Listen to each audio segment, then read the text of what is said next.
Muy buenos días, ¿qué tal? ¿Cómo estáis? Bienvenidos a un nuevo podcast del director. Yo soy Arnau Nogués y en el episodio de hoy vamos a estar hablando sobre cómo controlar el riesgo cuando operamos en bolsa, cómo hacer risk management y sobre todo cuándo saber si te compensa entrar en una posición o esperarte mejor. Lo voy a comentar bajo mi prisma, bajo mis años de experiencia, bajo lo que hemos estado operando en Boring Capital últimamente y por supuesto en los últimos años, así que obviamente quiero decir a modo de pequeño disclaimer de que no voy a decir nada que sea una verdad absoluta. Es mi percepción, es mi forma de hacerlo, es nuestra forma de hacerlo, la que de momento nos ha ido bien en Boring Capital y también a nivel privado y la que, oye, pues de momento me ha convertido en un profesional del mundillo. Así que, insisto, no tiene por qué ser palabra de Dios, pero está comprobado que así me ha funcionado. Y antes de empezar con la tralla, con la matraca del episodio, como siempre decirte que me puedes seguir en Instagram, @arnau_nogues,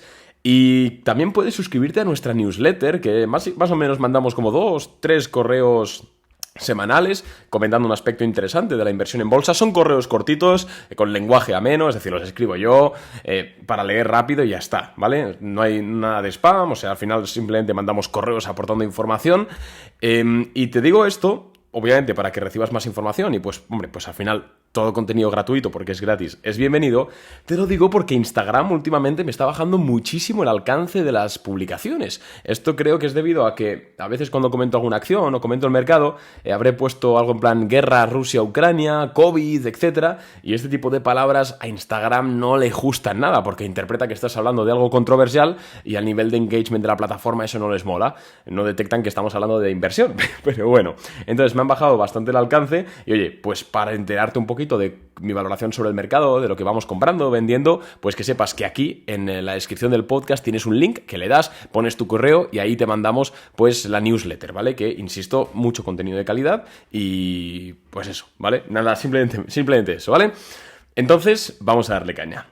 ¿Cómo hacer una gestión de riesgo o cómo veo yo el tema del riesgo en bolsa? Fíjate, yo esto lo repito muchísimo, sobre todo a aquellas personas nuevas que se están metiendo en el mundillo, que me preguntan, oye Arnau, tal, ¿qué hago? Bien, la bolsa no va de saber si una acción va a subir o bajar, porque eso es imposible. Repito, es imposible. Nadie en el mundo, ni yo, ni Warren Buffett, ni absolutamente nadie sabe si mañana una acción va a subir o va a bajar. Nadie. Y de hecho, yo personalmente por lo menos no lo pretendo. Yo no pretendo saber si el mercado va a subir o va a bajar, o yo no pretendo saber si la acción que estoy a punto de comprar va a subir o va a bajar. Mi trabajo como especulador, como inversor, como swing trader, llámalo como quieras, es valorar las posibilidades, es decir, hacer un análisis estadístico de que una acción, un activo, se comporte de una determinada forma, obviamente favorable.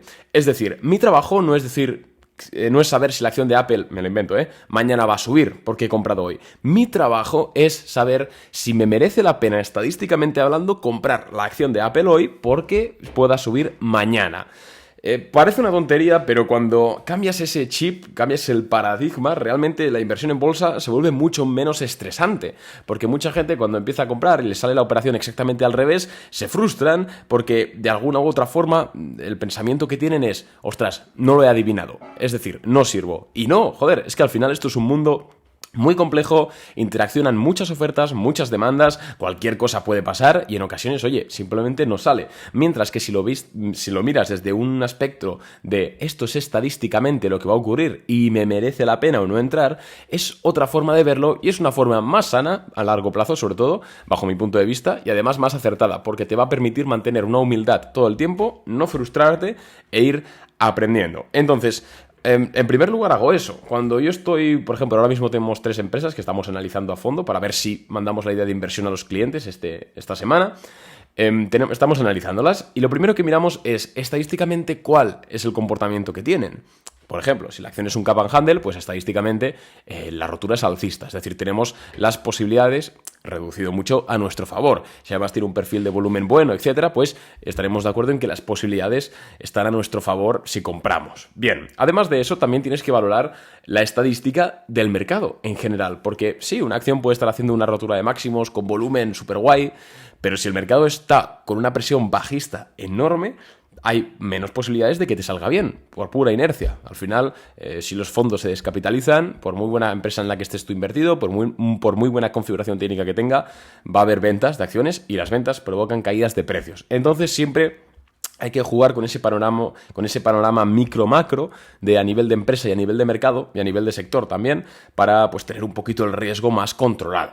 Bien, eso por la parte del riesgo, la estadística, ¿no? De lo que posiblemente, probablemente, potencialmente vaya a ocurrir. Pero vamos a hablar del riesgo, porque toda operación financiera tiene riesgo. En renta variable, que es lo que estamos haciendo ahora, mucho más riesgo. Y ya ni te digo, en una selección de acciones como es el swing trading, el riesgo se dispara. O sea, no sé si te has fijado en las publicidades de los fondos de inversión, que arriba a la derecha te pone como calificación de riesgo, 6 de 6, y miras el producto, es decir, riesgo alto, y miras el producto y es un fondo indexado al S&P 500. Y si llevas un tiempo en el mundo de la bolsa dirás, a ver, riesgo, obviamente tiene riesgo, pero no un 6 de 6. Pues imagínate el riesgo que tendrá comprar para swing trade una acción de que vale 1.000 millones de dólares. Es un riesgo muy alto, aunque en ocasiones se nos olvide, es un riesgo muy alto que hay que siempre valorar. ¿Y cómo se valora el riesgo? Para mí, entrar en una posición, en swing trade sobre todo, es poner en una balanza, por un lado, lo que estadísticamente puede pasar, que es lo que hemos comentado hace nada, por ejemplo, el Cap and Handle, pues estadísticamente va a subir. El mercado es alcista, o sea que, bien, es muy probable que suba. Y en la otra balanza pones el riesgo. ¿Y cómo se calcula el riesgo? El riesgo es muy etéreo, es difícil de calcular. Nosotros te voy a decir ahora lo que tenemos en cuenta, que esto también lo vemos en el curso Premium de Bolsa. Si eres cliente de Boring Capital, recuerda que lo tienes incluido con la suscripción. Y si no, pues recuerda que por 44,95 puedes comprar el curso súper barato y vas a aprender mogollón. Link también en la cajita de más información o en boringcapital.net. Bien, vale, pues hay muchas formas de medir el riesgo. Una de ellas, por ejemplo, es el ATR, que no es el riesgo en sí, es la volatilidad, pero nos da un baremo para saber si nos puede abrir un gap a la baja, ¿vale? Bueno, pues una forma de calcularlo. También tenemos el short interest, ¿vale? Una empresa con un short interest superior a 7%, el riesgo se incrementa bastante porque hay mucha presión bajista y cualquier cosa puede pasar. Y sobre todo, y eso es lo que quiero comentar, tenemos que hablar del riesgo general. Bien. El riesgo general, como habrás podido averiguar por su nombre, general, no se puede calcular de una forma con una fórmula mágica, sino que requiere de tu entendimiento del mercado. Te voy a poner un ejemplo muy claro. La semana pasada se publicaron los datos de inflación en Estados Unidos, de IPC, que nosotros ya olíamos en Boring Capital, como puse por redes sociales, que iban a ser malos. Teníamos fuentes bastante fiables, tanto la de la Fed de Cleveland como estimaciones propias de que iban a ser unos datos negativos y de que posiblemente el mercado iba a caer fuerte. Y lo publicamos incluso por redes sociales, obviamente avisando a los clientes, etc.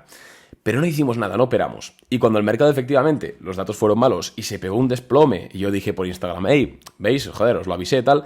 Varias personas me dijeron, a ver Arnau, si lo sabías tanto, ¿por qué no te pusiste corto? Y aquí está la clave. Y es que estadísticamente algo sea muy probable no significa que tenga que entrar en una posición, porque, como he dicho antes, esto es una balanza entre lo que estadísticamente puede pasar y el riesgo.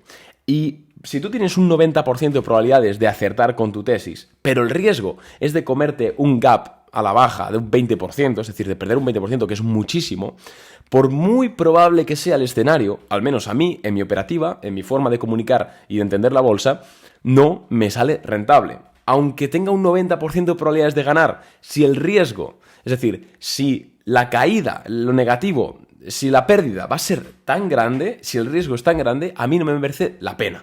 Yo prefiero buscar operaciones en las cuales tenga, por ejemplo, un 65% de probabilidades de ganar, un 70%, que está muy bien, y con un riesgo bastante corto, bastante pequeño, controlado, un 4%, un 5% de caída, un 3%. Por ejemplo, la última idea de inversión de Boring Capital, no os voy a mentir, perdimos un 3,7%. Es poco, obviamente, pero ¿por qué entramos en esa operación? Pues porque estadísticamente se iba a comportar como nosotros queríamos, obviamente teníamos como un 60-70% de probabilidades de acertar, pero es que el riesgo, si nos salía mal, no perdíamos tanto. Y ahí es donde hay que estar, esa es la clave. Porque si tú juegas al pelotazo, Vale, está muy bien, te puedes salir una vez bien, puedes estar un mes súper bien, al año te puedes comprar un Rolex, bueno, bien, pero cuando pasen 5 años, 6, 7 años, que es lo que llevamos, 8, pues lo que va a suceder es que o tienes muy, muy, muy buena suerte o estadísticamente vas a acabar mal. Y al final la bolsa yo creo que es un equilibrio, vuelvo a repetirlo, un equilibrio entre estadística, entre la posibilidad a tu favor y entre el riesgo que asumes. Por ejemplo, ya con esto termino, este miércoles, hoy es lunes, 19 de septiembre, pues el 21, es decir, el miércoles, la Fed decide los tipos de interés. Nosotros tenemos muy claro, o es muy muy probable que suban finalmente 75 puntos básicos. Se rumorean 100, pero bueno, yo creo que van a ser 75 puntos básicos. Y es muy probable que sean 75 puntos básicos. Y de hecho, sabemos que por el comportamiento último del mercado, por las noticias que ha habido, si cuando finalmente salgan 75 puntos básicos, el mercado muy posiblemente subirá al alza. Bien. Y la pregunta es, Arnau, si sabes esto, ¿por qué no estás operando? ¿Por qué estás 100% cash en tu cartera de swing trade? Pues por lo mismo, porque sí, igual hay un 80% de probabilidades, 90% de probabilidades de que suceda lo que nosotros queremos, pero es que si no, la caída, el riesgo es muy alto. Y a mí, con mi dinero, no me da la gana de que sí, que es poco probable, pero que puede suceder, comerme un mojón. Y ya no solo yo a nivel de mi dinero, que obviamente yo todas las operaciones que hago y que comparto con Boring Capital, las copio con mi dinero, y no es poco, y es un dinero que yo he ganado con mis empresas. Quiero decir, joder, que es un dinero que obviamente aprecio y por eso hay que conservarlo al máximo. Pero es que aparte de eso, yo mando las ideas de inversión a clientes, que son personas que pagan una suscripción por recibir ideas de inversión de calidad con horas y horas de análisis detrás. Yo no me siento cómodo mandando ideas de inversión con un riesgo tan alto. Punto. Igual alguien sí, yo personalmente no. Y mi recomendación, y me ha ido muy bien estos últimos años que he estado operando en bolsa, es esa. Que pongáis en una balanza la estadística, pero también el riesgo. Que aunque lo veáis, cuando veáis algo muy muy probable, calculad también cuál es la pérdida si finalmente, por mala suerte, no sucede así. Es mi recomendación. Nada más de momento, me ha quedado un episodio intenso, un poquito largo, pero bueno, espero que os haya servido. Nos vemos en el siguiente podcast. Un abrazo y chao.